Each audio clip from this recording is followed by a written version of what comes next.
Winter সিজনে শুধু skin না, হেয়ারেরও অনেক ড্যামেজ হয়। তাই আজ আপনাদের হেয়ার স্পার মাধ্যমে ড্যামেজ হেয়ার ট্রিটমেন্ট দেখাবেন আমাদের বিউটি এক্সপার্ট। ভিউয়ার্স, আজ আমরা একটা ড্যামেজ হেয়ার ট্রিটমেন্ট দেখব। আমরা সাধারণত এই ট্রিটমেন্টটা হেয়ার স্পার মাধ্যমে করে থাকি। সো আপনার চুল যদি খুব ড্রাই হয়, ড্যামেজ হয়, লালচে হয়ে যায়, কিংবা আপনি রিবন্ডিং করে থাকেন, তাহলে আপনি মাসে চেষ্টা করবেন একবার হলেও হেয়ার স্পা করতে। আমরা অনেক সময় বাসায় হেয়ার স্পা করার চেষ্টা করি, তবে হেয়ার স্পাটা পার্ট বাই পার্ট পার্লারে করলেই ভালো হয়। ভিউয়ার্স, আমাদের সাথে কাজল রয়েছে। কাজের সুবিধার্থে প্রথমেই চুলটাকে ভালো করে শ্যাম্পু করে নিয়েছি। এবারে আমরা 4টা সেকশন করব, তারপর আমরা স্পাটি ইউজ করব।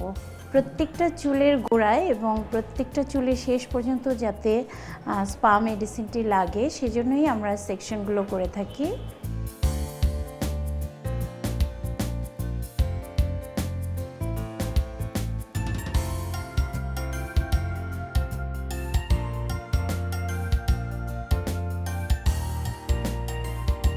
এবারে আমরা টেনে টেনে সবগুলো চুলে লাগিয়ে দেব, যাতে ভালো করে মেডিসিনটি লাগে।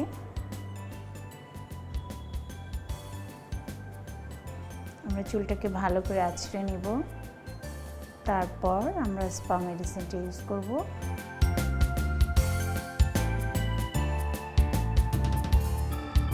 আমাদের এই মেথডের মাধ্যমে ব্লাড সার্কুলেশন হচ্ছে, আর স্পা মেডিসিনটি প্রত্যেকটা চুলের গোড়ায় ভালো করে লেগে যাচ্ছে।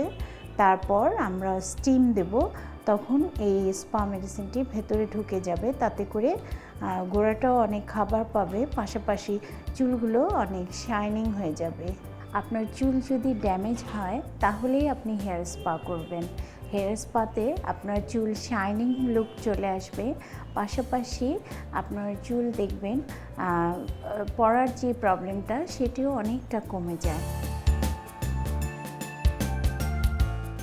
আমরা একটু ম্যাসাজ করে নিচ্ছি।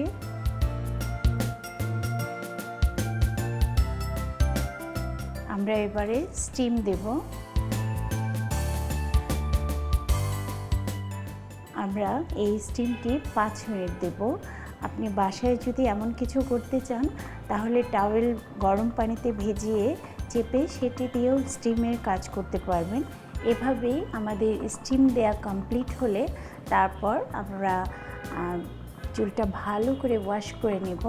তারপর শুকিয়ে নিলেই পেয়ে যাব সুন্দর ঝলমলে চুল।